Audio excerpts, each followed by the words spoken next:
And this Jarvan pick is actually super interesting because the Wukong Jace counter is an old counter. We've seen it so many times, and you can actually win this lane. You can put the pressure on, but especially with Jarvan, this is super strong. But I worry for T1's composition here with the Lissandra, especially because it's somewhat disjointed from what the Poke is looking to do here with the Varus and the Jace. While you can soften up some of these targets, Lissandra and Sejuani go in, you can finish them off. It is very difficult to hard engage into now Leona, Wukong, and Jarvan. If you're going as Lissandra, you better be winning that team fight basically instantly because there is no out, there is no escape. You're going to have to invest into Azonias this game, and you're going to be playing utility. So you may get out damaged by what Genji have put together. Here we go at level 1. And the Jarvan here on the top side for Doran. Yeah. Definitely going to be a matchup where things are very difficult in terms of getting early prio. Like, you're not going to be able to flag harass. Electrocute here for Zeus, so he's going to be looking to take some pretty aggressive trades into this. As, yeah, we're going to get a bunch of Jonas Strong zoom-ins on every time a flag is dropped. That is no surprise at all. As Varus Braum returns, you know, I always get a little bit sad when I see someone like Carry on a pick like Braum. He does play it excellently, but not necessarily the highest mechanically challenging champion in the roster. He's down a little bit in CS here, but this is going to, of course, bounce back a little bit. But the Wukong is path bottom, so, you know, he stayed up here in case we were going to see an early gank where Sejuani has a lot of power here with the turret setup. You know, maybe you could actually trade back a kill or even, you know, counter gank and find success with the Wukong if they went for a super early gank. Because, man, Doran is playing with fire here.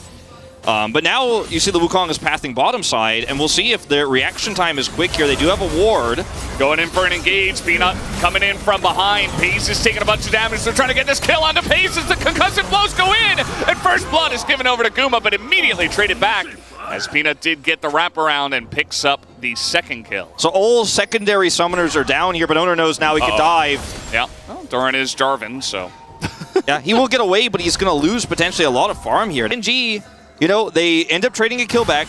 A call is purchased here for Pays, and because they trade that kill back on the bottom side, you don't feel so bad about it, but I think Guma and Keria played it so perfectly, making sure they secure that kill onto Pays, reacting to go for the kill and trade, meaning that you're not going to end up, you know, trying to retreat and die.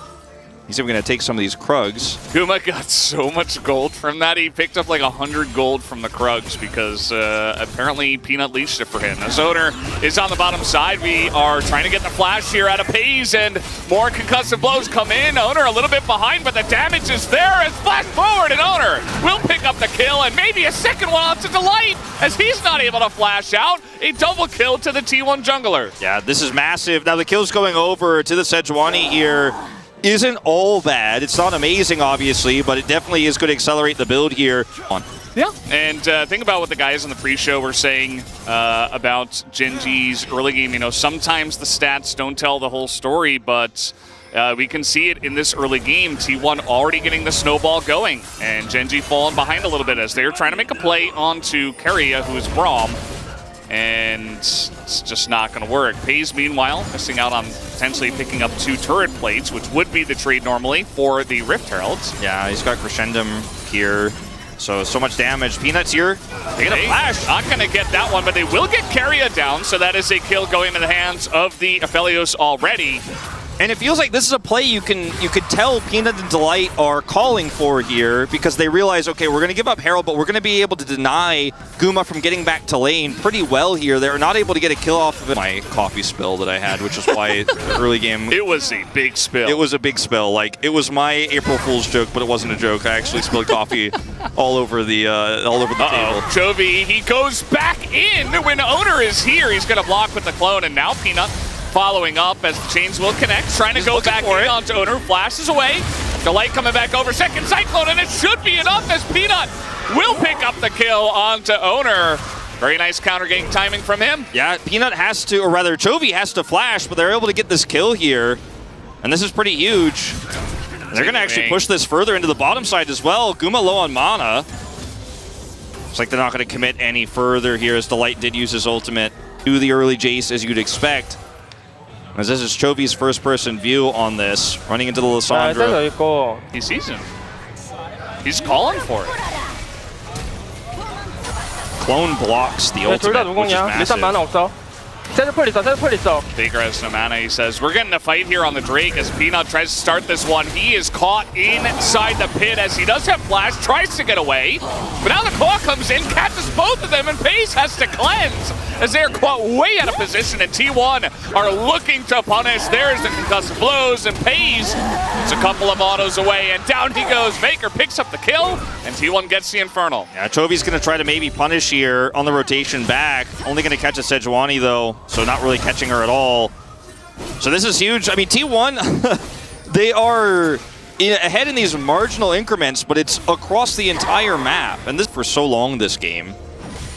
And if Chovy can't get that turret down, his playmaking potential is so much lower because his access points to the top lane to the rest of the map to picking in the jungle are so much lower. He's going to try to make something happen Trying top. to get in onto Zeus. They have so much CC, and Zeus does not have flash. He should be going down. He's trying to trade it, though. As where is the damage? They can't kill him. There's no damage. And like I said, Chovy can't get over here. He's not here.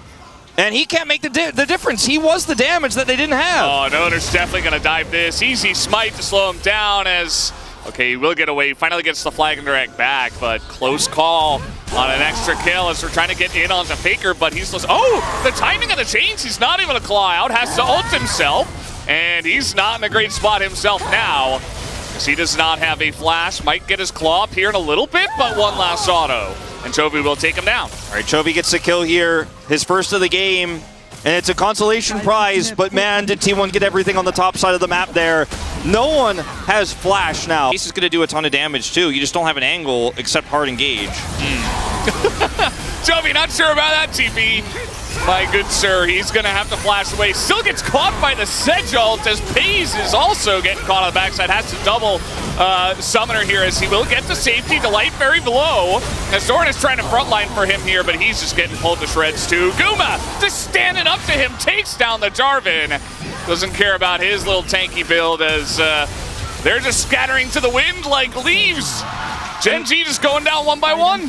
There's no great turn here without sustained damage, which you don't have on an Aphelios is sitting on a Gale Force and, you know, half an IE. You don't have it. You just don't have the damage. So when you have this Wukong and you have the Cataclysm, even if everything kind of works together here, your main source of damage is the LeBlanc, who does some burst damage very quickly.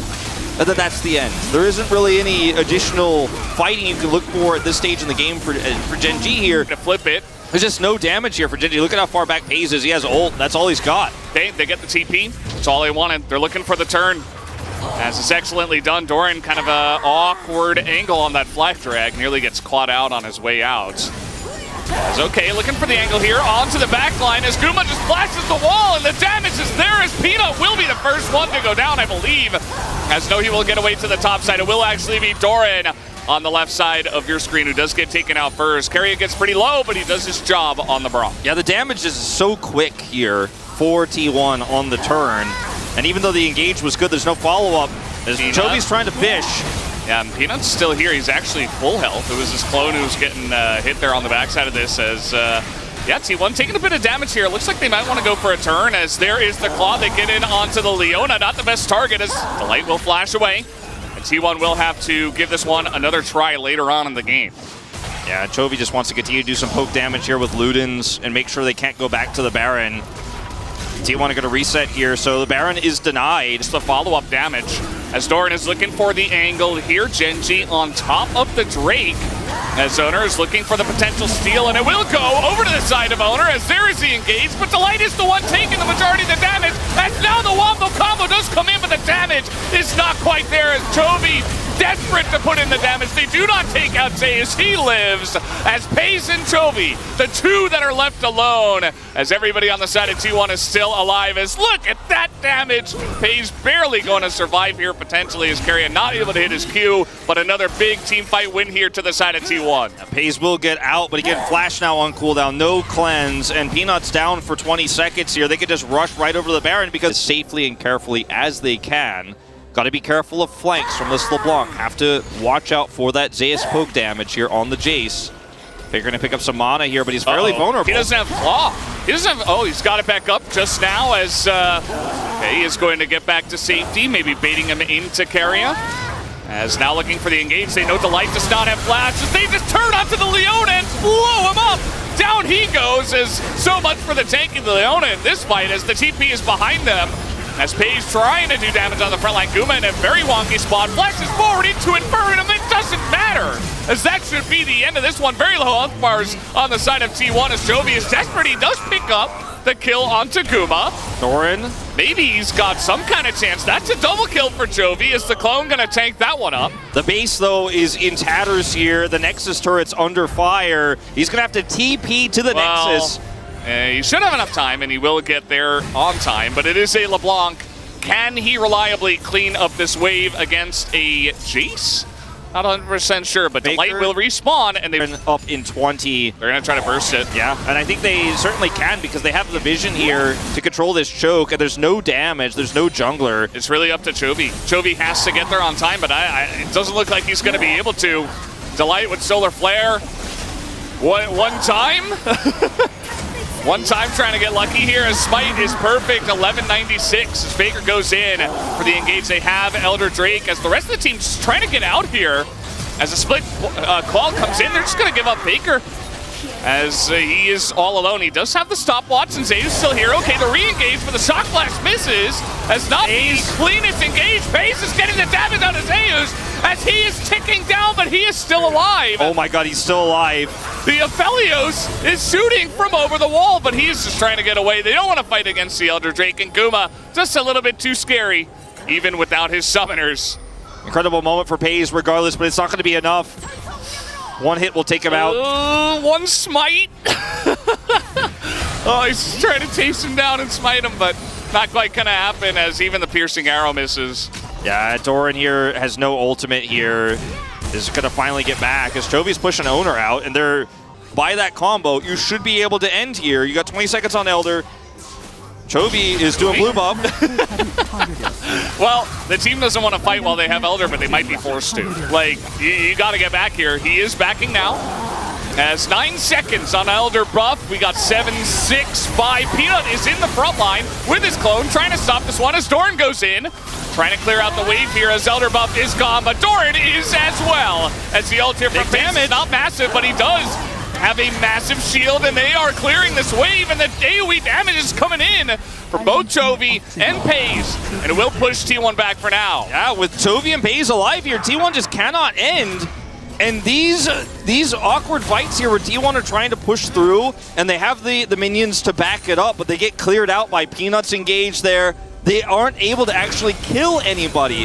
They're taking a bunch of damage here from turrets, and notice that T1, as the Elder fades here, haven't really hurt anybody on the side of Gen G. The engage from Doran is fantastic. Owner, yeah, he has that healing coming through, but he's taking so much damage here. Then when the follow-up ult comes through from Paze and Chovy's doing some of that chip damage, the wave gets cleared out here in mid, and T1 are like, ooh, we can no longer push through this.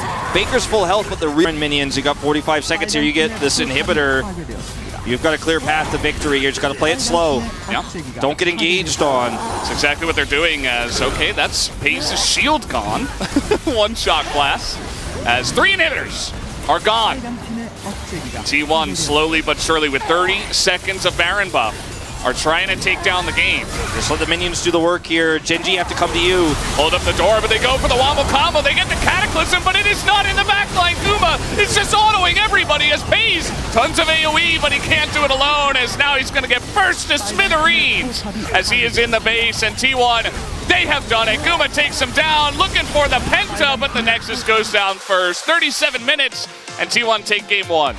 A very clean early to mid game from T1, but the later parts of the game did get a little bit messy. A lot of threats, and you can see the power of the composition here for Gen G when we got to those parts of the game where